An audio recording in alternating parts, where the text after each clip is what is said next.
Full high ஸ்பீடில் எந்த விதமான புகையும் இல்லாத ஒரு ராக்கெட் அடுப்பு ரொம்ப அருமையாக இருந்துகிட்டு இருக்கு. நம்ம மிஷினரி பண்ணும்போதும் சரி, நான் சாப்பாடு ரெடி பண்ணி கொடுக்கும்போதும் சரி, நம்மளுக்குள்ள ஒன்றே ஒன்று தான், தரம் அதிகமாக இருக்கணும், விலை கம்மியாக இருக்கணும். எக்காரணம் கொண்டு விலையை ஏற்றுறது இதுதான் சந்தர்ப்பம்னு சொல்லிக்கிட்டு விலையை ஏற்றி கொடுக்கறது எனக்கு அதுக்கு உடன்பாடு இல்லை. இதே நான் சாதாரண விறகடுப்பில் எரியக்கூடிய ஸ்பீடுக்கும் இந்த ராக்கெட் ஸ்டவ்வில் எரியக்கூடிய ஸ்பீடுக்கும் இதுதான் வித்தியாசம். இதுதான் ராக்கெட் அடுப்போட உண்மையான வேகம். 20 நிமிஷத்தில் அரிசியை 250 கிலோ பாய்லரை வச்சு நீங்கள் ஹீட் பண்ணி இதில் நீங்கள் சமையல் பண்ண முடியும். அந்த அளவுக்கு கெப்பாசிட்டி இருக்கக்கூடிய பெரிய ஹெவி இது. இந்த விறகடுப்பை விட கேஸ் கொஞ்சம் வேகமாக தான் எரியும். அதை விடவும் வேகமாக எரிகிறது தான் ராக்கெட் ஸ்டவ். இதே இது நம்ம கேஸ்ல இந்த மாதிரிலாம் வேகமாக எரிஞ்சா பயந்துருவாங்க, யாரும் கிட்டே போக மாட்டாங்க. சாம்பலே இதில் வராது, அவுட். இதுதான் நம்ம இந்த ராக்கெட் அடுப்பு அப்படின்னா உங்களுக்கு சாம்பல் கூட அதில் இதாயிரும். தீ வந்து எப்படி எவ்வளோ தூரம் ராக்கெட்டில் எப்படி கீழே இருந்து இப்படி ஸ்பீடாக போகுதோ அதனால தான் இதுக்கு பேர் ராக்கெட் ஸ்டவ்னு வச்சுருப்பாங்க போல. அந்த ஸ்டவ் அந்த பேருக்கு தகுந்த மாதிரி கரெக்டாக இருக்கு. சார் வணக்கம். வணக்கம். அண்ணாமலை லேத்தோர்ஸில் வந்து புதுசாக ராக்கெட் ஸ்டவ் லான்ச் பண்ணியிருக்கீங்க. ஆமாம், அதுதான் இந்த வீடியோ முழுக்க பார்க்க போகிறோம்.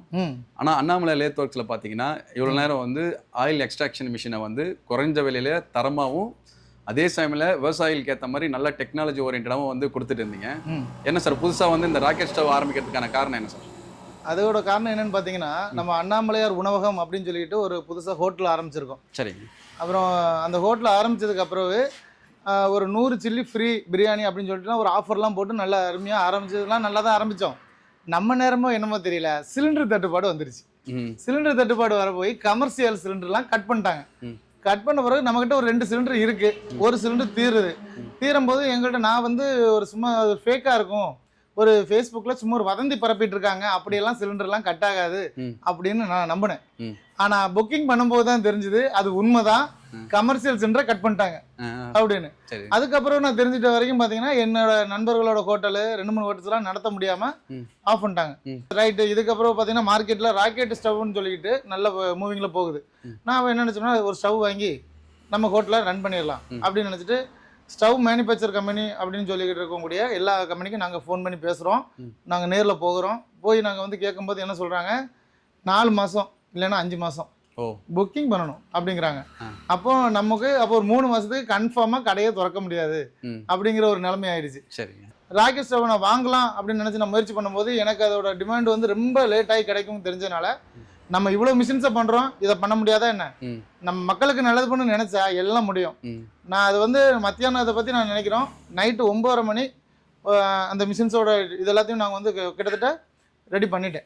இப்போ அதையும் தாண்டி நாங்கள் இதை ரெடி பண்ணி நாங்கள் எங்களோட பிரியாணி பண்ணுறதை நாங்கள் செஞ்சோம். அதாவது உங்கள் தேவைக்காக தான் நீங்கள் ஃபஸ்ட்டு ஆரம்பிக்கிறீங்க. அதான் உண்மை. நான் வந்து ஒரு மேனுஃபேக்சராக மட்டும் நான் இதில் இந்த மிஷினை ரெடி பண்ணல, ஒரு சமையல்காரனாட்டு இருந்தால் என்னெல்லாம் தேவைப்படும் அப்படிங்கிறத நான் இதில் பார்த்தேன். விறகடுப்புக்கு போகும்போது புகை வருது, கண்ணு எரிச்சல் ஆகுது அப்படின்னு சொல்லி தான் நம்ம கேஸுக்கே போனோம். ஆனால் திரும்பி நம்ம இதுக்கு வரும்போது அந்த கண்ணுக்கு எரிச்சலாக இருக்கக்கூடிய அந்த புகையை, அதுக்கப்புறம் அதோட ஹீட்டோட டெம்பரேச்சர் பார்த்தீங்கன்னா பழைய விறகடுப்புலாம் எரியுது வரைக்கும் நல்லா எரியும். டெம்பரேச்சர் போனோன்னா ஒரு 1/2 hourல அந்த விறகெல்லாம் அப்படி ஒன்றும் இல்லாமல் போயிடும், அவ்வளோதான். ஆனால் இதே இது ராக்கெட் ஸ்டவ்வில் பார்த்தீங்கன்னா உள்ளே வந்து நாங்கள் கேஸ்டின் பாடியிலையும் போடுறோம், உள்ள எம்எஸ் பாடியிலையும் போடுறோம். இந்த 2 இதுலையும் நாங்கள் போடும்போது எங்களுக்கு தெரிஞ்ச வரைக்கும் மெட்டீரியல் அந்த ஹீட்டோட டெம்பரேச்சர் எவ்வளோ நேரம் நிற்கிது அப்படிங்கிறத நாங்கள் லைவ்ல நேராக பார்த்தோம். நேராக பார்த்து நாங்கள் ஆச்சரியப்பட்டோம், ஏன்னா இவ்வளோ தூரத்துக்கு இந்த ஸ்டவோட பவர் இருக்குதா அப்படிங்கிறத நாங்கள் தெரிஞ்சதுக்கு அப்புறம் தான் ரொம்ப சந்தோஷமாட்டு இதை கண்டிப்பாக மக்களுக்கு போய் சேர்க்கணும். ஓகே சார், இப்போ வந்து இந்த மிஷின் நம்ம ஆன் பண்ணி பார்க்கறதுக்கு முன்னாடி இதில் என்னென்ன விஷயங்கள்லாம் பண்ணியிருக்கீங்கன்னு சொல்லிட்டு எக்ஸ்பிளைன் பண்ண முடியுமா சார்? இதில் பார்த்தீங்கன்னா அவங்கள ஃபஸ்ட்டு ஒன்று சொன்னேன் பார்த்தீங்களா, இதில் வந்து நான் ஒரு மேனுஃபேக்சராக மட்டும் இல்லாமல் ஒரு சமையல்காரனாட்டு இதில் எனக்கு என்ன தேவைப்படும் அப்படிங்கிறது.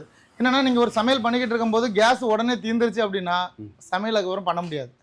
இதே மாதிரி தான் ப்ளோயர் வந்து நம்ம யூஸ் பண்ணும்போது கரண்ட் கட் ஆனாலும் டீசல் எதுவாக இருந்தாலும் மின்சாரம் எதாயிடுச்சுன்னா டக்குன்னு நமக்கு கட் ஆயிரும். நான் இதை என்ன பண்ணியிருக்கேன்னா, சிலிண்டர் மாதிரி நமக்கு வந்து இதில் ஒரு இது இருக்கு, கம்பர்சர் டேங்க். இது வந்து ஒரு 30 kilo capacity, 50 kilo capacity, 100 kilo அப்படின்னு சொல்லக்கூடிய அந்த ஏரை வந்து உள்ள பிடிச்சி வைக்கக்கூடிய கெப்பாசிட்டி அந்த டேங்கு இருக்கு. இதனால என்ன ஒரு யூஸ் அப்படின்னா, நம்ம யூஸ் பண்ணிக்கிட்டே இருக்கும்போது கரண்ட் சப்ளை கட் ஆயிடுச்சு அப்படின்னா போகிறோம், உடனே நம்ம வந்து இந்த லிவரில் வந்து நம்ம அட்ஜஸ்ட்மெண்ட் பண்ணுவோம், அதை ஆஃப் பண்ணிடலாம்.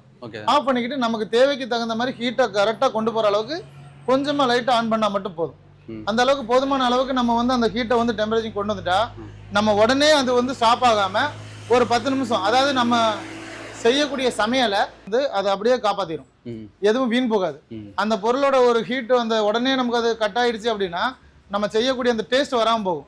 இது வந்து அந்த இதை காப்பாற்றி விட்டு நம்ம அந்த சமையல் பண்ணக்கூடியவங்களுக்கு ரொம்ப யூஸ்ஃபுல்லாக இருக்கும். Okay sir. அதனால நம்ம வந்து நம்மளோட மாடலில் தான் நான் இது வரைக்கும் நான் பண்ணதில் கம்ப்ரஸர் நம்ம தான் ரெடி பண்ணியிருக்கோம். ஓகே. இதுக்கு முன்னாடி யார் பண்ணினாங்க என்னங்கிறது இதுக்கப்புறம் வேணால் போடுவாங்களா இருக்கலாம். இந்த தேதி வரைக்கும் இந்த வீடியோ போட்டது கிடையாது. எந்த வீடியோவையும் கம்ப்ரஸர் இல்லை. கம்ப்ரஸரோட ராக்கெட் ஸ்டவ், கம்ப்ரஸரோட ராக்கெட் ஸ்டவ் நம்ம கொடுக்குறோம். இந்த இதில் இந்த ராக்கெட் ஸ்டவ் பார்த்தீங்கன்னா நாங்கள் வெயிட் போட்டு நாங்கள் பொருளை உள்ள வச்சோம். அதாவது விறகு 3 கிலோ விறகு ஒரே டைமில் பிடிக்கும். நீங்கள் அதுக்கு மேலேயும் பிடிச்சா இவ்வளோ தூரம் பிடிக்கும். நம்ம உள்ளே இருக்கக்கூடிய அந்த பாய்லரோட இந்த உள்ள ரவுண்ட் மொத்த ஹோலில் 3 கிலோ விறகு தான் பிடிக்கும். ஆனால் அந்த 3 கிலோ விறகும் நீங்கள் வந்து ஒர்க் பண்ணிங்கன்னா ஒரு 250 கிலோ நீங்கள் வந்து ஒரு ரா மெட்டீரியல், அதாவது அரிசி சமையல் பண்ணதாக இருக்கட்டும், நீங்கள் தாராளமாக பண்ணி எடுத்துடலாம். 20 நிமிஷத்தில் அரிசியை 250 கிலோ பாய்லரை வச்சு நீங்கள் ஹீட் பண்ணி இதில் நீங்கள் சமையல் பண்ண முடியும். அந்த அளவுக்கு கெப்பாசிட்டி இருக்கக்கூடிய பெரிய ஹெவி இது. ரிசல்ட்டு அருமையாக இருக்கும். ஒரு 250 கிலோ உள்ள பிரியாணி பண்ணணும் அப்படின்னா எனக்கு விறகு அடுப்புக்கும் கேஸுக்கும் இந்த ராக்கெட் ஸ்டவ்வுக்கும் 3த்துக்கும் டிஃப்ரெண்ட் சொல்ல முடியுங்களா? எவ்வளோ ரேட் ஆகும்னு? கேஸுக்கு ஒரு 800 ரூபா நீங்கள் கேஸ் செலவு பண்ணணும். இதே விறகடுப்பு அப்படின்னா நீங்கள் விறகடுப்பு மட்டும் யூஸ் பண்ணுறீங்க அப்படின்னா ஒரு 200 ரூபாய்க்கு விறகு யூஸ் பண்ணணும். இதே ராக்கெட் ஸ்டவ் அப்படின்னா ஒரு 70 ரூபா விறகு யூஸ் பண்ணணும். அவ்வளோதான். அதாவது இந்த 70 ரூபாயில் நம்ம விறகு யூஸ் பண்ணும்போது அதோட ஸ்பீடு, அப்புறம் அந்த உள்ளே நம்ம வந்து வச்சிருக்கக்கூடிய அந்த ஃபார்முலாவில் அந்த ஹீட் அப்படி நிற்கும். அதே விறகு அப்படின்னா கொஞ்சம் அந்த மெட்டீரியல் வந்து காஸ்ட் வைஸ் கம்மி, ஆனால் கொஞ்சம் சேர்த்து போடும்போது அந்த புகையும் அதுவும் கொஞ்சம் அதிகமாக இருக்குது. இதே கேஸுங்கிற மாதிரி, அதனால தான் நம்ம கேஸுக்கே போனோம். விறகடுப்புலேருந்து நம்ம கேஸுக்கு போகிறதுக்கான காரணமே அந்த புகையான ஒரு இது வருதுனாலையும் அந்த ஸ்மெல் அதிகமாக இருக்குது. விறகு பக்கத்தில் இருந்து ரொம்ப ஹீட்டான இது இருக்குது, வேகமாக எரிய மாட்டேங்குது. கேஸ் வந்து இதை விட கொஞ்சம், இந்த விறகடுப்பை விட கேஸ் கொஞ்சம் வேகமாக தான் எரியும். அதை விடவும் வேகமாக எரிகிறது தான் ராக்கெட் ஸ்டவ். ரொம்ப வேகமாக அதோட ஸ்பீடை பார்த்தாலே இது நம்ம கேஸ்ல இந்த மாதிரிலாம் வேகமாக எரிஞ்சா பயந்துருவாங்க, யாரும் கிட்டே போக மாட்டாங்க. ஏன்னா ஆமாம், எல்லாத்துக்கும் பயம் வந்துடும். இந்த வேகமும் இதெல்லாம் கேஸ்ல எரிஞ்சிச்சுனாலே உடனே ஈரத்துணி சாக்கு எடுத்து மேலே போட்டு அணைச்சிருவாங்க. ஏன்னா அவ்வளோ தூரத்துக்கு ஒரு பயமுறுத்துற மாதிரி இருக்கும். ஆனால் இதில் வந்து எந்த பயமும் இருக்காது. ஏன்னா இது வெறும் ஏர். இதில் பயப்படுறதுக்கு ஒன்றுமே இல்லைங்க. நீங்கள் வந்து விறகை வச்சு நம்ம கொளுத்தி விடுறோம், அந்த ஃபயர் வந்து கொஞ்சம் அந்த விறகுல பிடிக்கணும். அது வரைக்கும் ரொம்ப ஸ்லோவாக விளக்கு எரியிற மாதிரி கொஞ்சமாக எரியும்.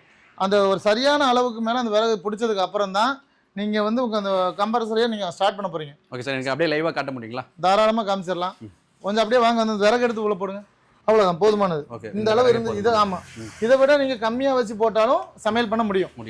இதில் நீங்கள் ஒரு முடிக்கிற டீசலை ஊற்றுறாங்க, அவ்வளோதான், போகிறோம்.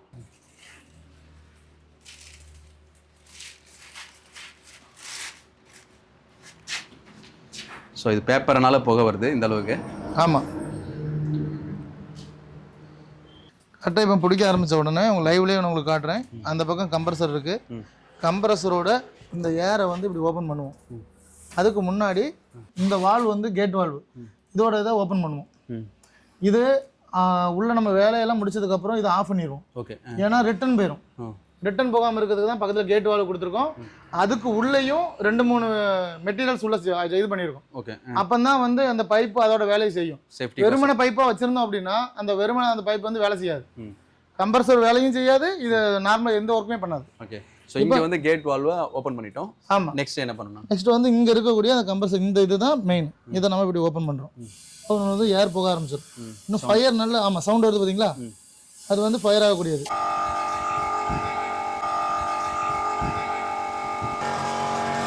இது திறந்தாலே போகிறோம். இப்போ அதோட பவர் வந்து மேலே வரைக்கும் வரும். ஏர் வந்து ஒரு அளவுக்கு மேலே நம்ம இதான பிறகு ஆஃப் பண்ணிட்டா போகிறோம். ஓகே. இந்த அடுப்பை பொறுத்த வரைக்கும் ஒரு குறிப்பிட்ட அளவுக்கு மேலே நம்ம வந்து விறகு ஒரு கம்மியான அளவு போட்டால் போதும். கம்ப்ரஸர் தான் தேவைப்படுங்களும் கிடையாது. அது ஃபயராக ஆரம்பிச்சிருச்சு அப்படின்னா நீங்கள் கம்ப்ரஸர் ஆஃப் பண்ணாலும் அதே ஸ்பீடு அதே இது வந்துட்டு இருக்கும். ஓகே. இப்போ கம்ப்ரஸர் ஆஃப் பண்ணிட்டீங்க. இப்போ கம்ப்ரஸர் ஆஃப் பண்ணிட்டோம், அது லோட் ஆகிக்கிட்டு இருக்கு. ஆனால் கம்ப்ரஸர் ஆஃப் பண்ணதுக்கு அப்புறம் அதோட ஸ்பீடை பாருங்க. ஏன்னா வால்வு, கேட் வால்வை பார்த்தா தெரியும், கேட் வால்வு ஆஃப். ஏன்னா கண்டிப்பாக வந்து இது நம்ம ஒரு அளவுக்கு மேலே ஹீட் ஆனதுக்கு அப்புறம் கேட் வால்வோட வந்து நம்ம ஆஃப் பண்ணிடணும். அடுப்பு பற்ற வச்சு சமைக்க ஆரம்பிச்சிட்டாங்க. இப்போ அடுத்தது வந்து விறகு போடணும், எப்படி போடணும்? நான் சைடில் டோர் கொடுத்துருக்குறோம். இதை ஓப்பன் பண்ணால் போகிறோம். ஓப்பன் பண்ணிவிட்டு அவங்க அதில் கட்டையை கொடுத்துடலாம். இதில் பார்த்தாலே உங்களுக்கு நெருப்பு எரியறது தெரியும். இது வேறு பேப்பரு. இந்த பேப்பரில் இருக்கிறனால தான் இப்படி சாம்பல் விழுகிற மாதிரி இருக்குது. நீங்கள் இவ்வளோ விறகு போட்டு எரிச்சாலும் கீழே விழுகக்கூடிய சாம்பல் பார்த்தீங்கன்னா கடைசியாக ஒரு கைப்பிடி தான் வரும். சாம்பலே இதில் வராது. அவுட். இதுதான் நம்ம இந்த ராக்கெட் அடுப்பு அப்படின்னா உங்களுக்கு சாம்பல் கூட அதில் இதாகிடணும். இதே நான் சாதாரண விறகடுப்பில் எரியக்கூடிய ஸ்பீடுக்கும் இந்த ராக்கெட் ஸ்டவ்ல எரியக்கூடிய ஸ்பீடுக்கும் இதான் வித்தியாசம். எப்படின்னா நீங்கள் சாதாரண அடுப்பில் பார்த்தீங்கன்னா இது வந்து சுற்றி ஃபுல்லாக கவராக இருக்கும், புகையும் கம்மியாக இருக்கும். ஏன்னா இதில் வந்து அந்த ப்ராசஸ் வந்து இதுதான் நம்மளோட சக்ஸஸே. நீங்கள் நேரில் நீங்கள் வந்து பார்த்தீங்கன்னா உள்ளே இருந்து எவ்வளோ வேகமாக காற்று இழுக்குதுன்னு தெரியும். இந்த பக்கம் வந்து நீங்கள் வீடியோ எடுத்தீங்கன்னா உங்களுக்கு தீ வந்து எப்படி எவ்வளோ தூரம் ராக்கெட்டில் எப்படி கீழே இருந்து இப்படி ஸ்பீடாக போகுதோ அதனால தான் இதுக்கு பேர் ராக்கெட் ஸ்டவ்னு வச்சுருப்பாங்க போல. அந்த ஸ்டவ் அந்த பேருக்கு தகுந்த மாதிரி கரெக்டாக இருக்குது. ஓகே, இப்போ இந்த அடுப்பும் இந்த கம்ப்ரஸரும் சேர்த்து நம்ம வந்து ஒரு ரேட் சொல்லியிருக்கோம். என்ன ரேட்டு சார் கொடுக்குறீங்க? சார் நம்ம இந்த அடுப்பை பொறுத்த வரைக்கும் இது பெரிய அடுப்புங்க, நம்மக்கிட்ட இருக்கிறதுல பெரிய அடுப்பு, நல்ல ப்ராசஸ்லாம் சூப்பராக பண்ணிட்டு இருக்கிறோம். 35,000 ரூபா கொடுக்குறோம், ப்ளஸ் டேக்ஸ் போடுவோம். நம்ம கம்ப்ரஸரும் சேர்த்தே கொடுக்குறோம். ஓகே, இப்போ எனக்கு வந்து இந்த அடுப்பு மட்டும் போதும், கம்ப்ரஸர் வேண்டாம் அப்படின்னா? ஆமாம், கம்ப்ரஸர் வேண்டாம்னா 25,000 ரூபாய்க்கு கொடுப்போம். ஏன்னா 10,000 ரூபா இவங்க வெளியில் வாங்கி கம்ப்ரஸரை மாட்டுறதா இருந்தாலும் சந்தோஷம் தான். ஏன்னா 10,000 ரூபா வருது, நம்ம டிரான்ஸ்போர்ட் இதெல்லாம் நம்ம இடத்துக்கு வரும்போது 10,000 ரூபா ஆகுது. ஓகே சார், மெட்டீரியலும் பார்த்தீங்கன்னா நல்லா ஹெவி சைஸில் தான் கொடுத்துறீங்க, நல்ல லைஃபே வரும். அவங்க அது நினச்சது ஒரு அடுப்பு ஒரே ஒரு ஆள் தூக்கலாம் அப்படின்னு நினச்சி தூக்கி பார்த்தாங்கன்னா அவங்க வந்து தூக்கி பார்க்கட்டும், அவங்களே முடிவு பண்ணட்டும் இது ஹெவியாக இருக்கா எப்படின்னு. ஓகே சார், இந்த மாடலை தவிர்த்து இன்னும் எத்தனை மாடல்லாம் வந்து நம்ம அண்ணாமலை லேத்தோட்டில் இருக்குங்க சார்? இதுக்கு அடுத்தது வீட்டில் உள்ளவங்க யூஸ் பண்ணுற மாதிரி, ஏன்னா நான் எங்களுக்கு பொறுத்த வரைக்கும் இவ்வளோ பெரிய அடுப்பு எங்களுக்கே தேவையில்லை. இப்போ ப்ராசஸிங் பண்ணுறோம், இது ஒரு கல்யாண வீட்டில் பண்ணுற மாதிரி இவ்வளோ பெருசாக பண்ணியிருக்கோம். இதுக்கு அடுத்தது வந்து எப்படின்னா நாங்கள் வீட்டுக்கு நம்மளோட சின்னதாகிட்டு ஒரு 50 கிலோ சமையல் பண்ணுற மாதிரியும் வீட்டுக்கு தேவையானது மாதிரி ஒன்று ப்ராசஸ் பண்ணிக்கிட்டு இருக்கோம். இப்போ பார்த்தீங்கன்னா நம்ம வீட்டுக்காக ரெடி பண்ணியிருக்கக்கூடிய ராக்கெட் அடுப்பு, இது நம்ம கமர்ஷியல் அடுப்பு நம்ம ஓடுறதை பார்த்துருந்தோம். இப்போ நம்ம வீட்டுக்காக ரெடி பண்ணியிருக்கக்கூடிய ராக்கெட் அடுப்போட ஸ்பீடை பார்த்துட்டு இருக்கீங்க. இப்போ வந்து கம்ப்ரஸர் மூலமாக ரொம்ப ஃபுல் ஸ்பீடில் ராக்கெட் ஸ்டவ் ஓடிக்கிட்டு இருக்கு. இப்போ வந்து இந்த கம்ப்ரஸரை ஆஃப் பண்ணால் இது ராக்கெட் ஸ்டவ்வாக இருக்கிறது எப்படி நார்மலான ஸ்டவ் மாதிரி எப்படி எரியும் அப்படிங்கிறத நீங்களே பார்க்கலாம். அதாவது இப்போ நான் கம்ப்ரஸர் ஆஃப் பண்ண உடனே இப்போ அதோட வேகம் எவ்வளோ ஸ்பீடாக எரிஞ்சுக்கிட்டு இருக்கு. இதை வந்து ஆஃப் பண்ண உடனே அதோட வேகம் கம்மியாகும் போது அப்படியே நம்மளோட அந்த நெருப்போட இது கம்மியாகிறத நீங்களே பார்க்கலாம். பாருங்க, அந்த நெருப்பு ஆடுறது அப்படியே மெதுவாக போகிறது உங்கள் கண்ணு முன்னாடியே தெரியும். இவ்வளோதான், இந்த நெருப்பை ஆஃப் பண்ணிட்டோம். இப்போ சாதாரணமாக அந்த தீபம் எரியிற மாதிரி மெதுவாக எரியுது. இது வந்து சாதாரண அடுப்பு. இதே ராக்கெட் அடுப்பை நான் மறுபடியும் மாற்றுறேன் அப்படின்னா இந்த கம்ப்ரஸரை கொஞ்சம் கொஞ்சமாக வேகமாக ஏற்றினா போகிறோம். அந்த நெருப்பு இப்போ பாருங்க, அண்ணா பார்த்தீங்களா, அதிகமான ஸ்பீடை காட்டும் போது ஸ்பீடு உங்களுக்கு அந்த நெருப்போட வேகம் தெரியும். நம்ம சிலிண்டரில் எவ்வளோ வேகமாக வருமோ அதை விட அதிகமான வேகத்தில் கம்ப்ரஸரை நம்ம கொஞ்சம் கொஞ்சமாக அதிகமாக்க அந்த வேகம் தெரியும். இதுதான் ராக்கெட் அடுப்போட உண்மையான வேகம். இப்போ இந்த ராக்கெட் அடுப்பில் பார்த்தீங்கன்னா சைடில் நம்ம டோர் கொடுத்துருக்குறோம். இதில் வந்து நம்ம உங்களுக்கு தேவையான இதை வந்து நம்ம இதுக்குள்ளேயும் போடலாம். மேலே நீங்கள் பாத்திரம் வச்சுட்டிங்கன்னா மேலே போட முடியாது. சைடில் இந்த இடத்துல இப்படி நீங்கள் பாத்திரம் வச்சு அமுத்தி விடலாம், அவ்வளோதான். இதோட பாதியான அளவு போதும், இவ்வளோ பெருசு தேவையில்லை. போக வச்சிட்டிங்கன்னா அந்த டோரை லாக் பண்ணிக்கலாம். ஒரு வீட்டில் வந்து ஒரு ரைஸ் வைக்கிறாங்க, குழம்பு வைக்கிறாங்க, பொரியல் பண்ணுறாங்க அப்படின்னா இந்த அடுப்பு வந்து போதுமானதாக இருக்கும். இந்த அடுப்பு போதுமானது. கரண்ட் செலவு ஒரு 24 மணி நேரம் ஓடினா கூட ஒரு யூனிட் கரண்ட் கூட வராது, அதை விட கம்மியாக தான் வரும். 10 ரூபா தான் செலவாகுது. விறகு பொறுத்த வரைக்கும் இந்த அடுப்போட கெப்பாசிட்டி 1 கிலோ தான் விறகு. 1 கிலோ விறகு இப்போ வந்து மார்க்கெட் ப்ரைஸில் 4 ரூபா இருந்தது 7 ரூபா இருக்குது. இதில் நீங்கள் சமையல் பண்ணுறாங்க அப்படின்னா 7 ரூபா தான் ஆகும். ஒரு 10 நாளைக்கு விறகு இது பண்ணால் கூட ஒரு 10 கிலோ விறகு செலவு பண்ணாங்கன்னா 70 ரூபா தான் காஸ்ட்டு. சிலிண்டர் இப்போ சிலிண்டரோட மார்க்கெட் ப்ரைஸ் 950 ரூபா. 1000 ரூபா போடுங்க, 1000 ரூபா ஆகுது அப்படின்னா இதோட இது நீங்கள் ஒரு மாதம் ஃபுல்லாக யூஸ் பண்ணாலும் 600 ரூபா சம்திங் 700 ரூபா தான் வரும். 700 100 கிலோக்கு அப்ராக்சிமேட்டாக போட்டால் கூட 700 ரூபாயில் நமக்கு தேவையான சமையலை நீங்கள் ஒரு மாதத்தில் பண்ணிடலாம். இது 700 ரூபாங்கிறது ரொம்ப அதிகம் தான். நம்ம வந்து 210 ரூபா அதோட ஒரு 70 ரூபாய்க்கு நீங்கள் செலவு பண்ணீங்கன்னா 10 நாளைக்கு ஓடிடலாம்.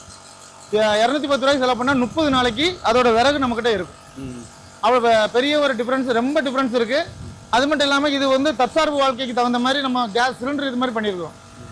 நம்ம கரண்டே போனால் கூட இதில் வந்து லோடிங் இருக்கும். அதோட இதை வந்து நம்ம கொஞ்சம் அட்ஜஸ்ட்மெண்டிங் பண்ணி அந்த ஹீட்லேயே இதை நம்ம சமையலே முடிச்சிடலாம். ஏன்னா பக்கத்தில் நம்மளோட ஹோட்டலில் ஏற்பட்ட அந்த ஒரு இதுதான் அந்த தாக்கத்தில் நம்ம ரெடி பண்ண அந்த பெரிய ஸ்டவ்வு. இப்போ அதை வச்சு நம்ம சின்னதாட்டும் நம்ம வீட்டுக்கு கொடுக்கறதுக்காக நம்ம ரெடி பண்ணியிருக்கோம்.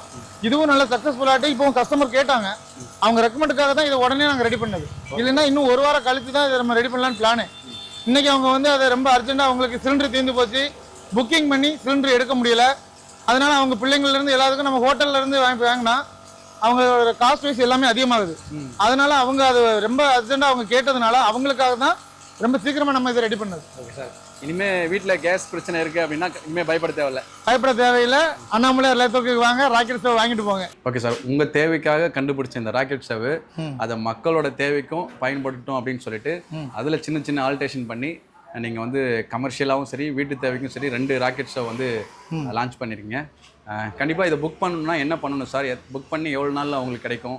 உங்களுக்கு அது வந்து கமர்ஷியலுக்கு தேவைப்படுங்களா இல்லை வீட்டில் தேவைப்படுதான்னு நீங்கள் ஃபஸ்ட்டு இன்ஃபார்ம் பண்ணி உங்களோட ஊர் உங்கள் அட்ரஸ் இதெல்லாம் நீங்கள் ஃபஸ்ட்டு புக் பண்ணிட்டீங்கன்னா போகிறோம். நம்ம வந்து இப்போதைக்கு நாங்கள் ஒரு 5 நாளில் மிஷின் அந்த டெலிவரி பண்ணிடுவோங்க. Okay sir. புக் பண்ணி 5 நாளில் கிடைச்சிடும். ஆமாம், புக் பண்ணி 5 நாளில் கிடச்சிரும். Okay sir. அட்வான்ஸ் என்ன பே பண்ணுங்களா?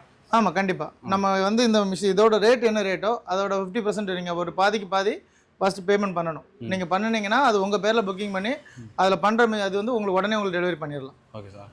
எப்படி நீங்கள் வந்து ஆயில் எக்ஸ்ட்ராக்ஷன் மிஷினை வந்து தரமாகவும் சரி குவாலிட்டியாகவும் தமிழ்நாடு மட்டும் இல்லாமல் இப்போ நீங்கள் ஒரு ப்ராடக்ட் வந்து எக்ஸ்போர்ட்டே பண்ணுறீங்க, அதையும் நம்ம வீடியோவில் பார்ப்போம். அதே தரத்தோட இந்த ராக்கெட் ஸ்டவ்வும் நீங்கள் வந்து தரமாக கொடுப்பீங்க நம்புகிறோம். உங்களுடைய நேரத்துக்கு ரொம்ப நன்றி சார். நன்றி.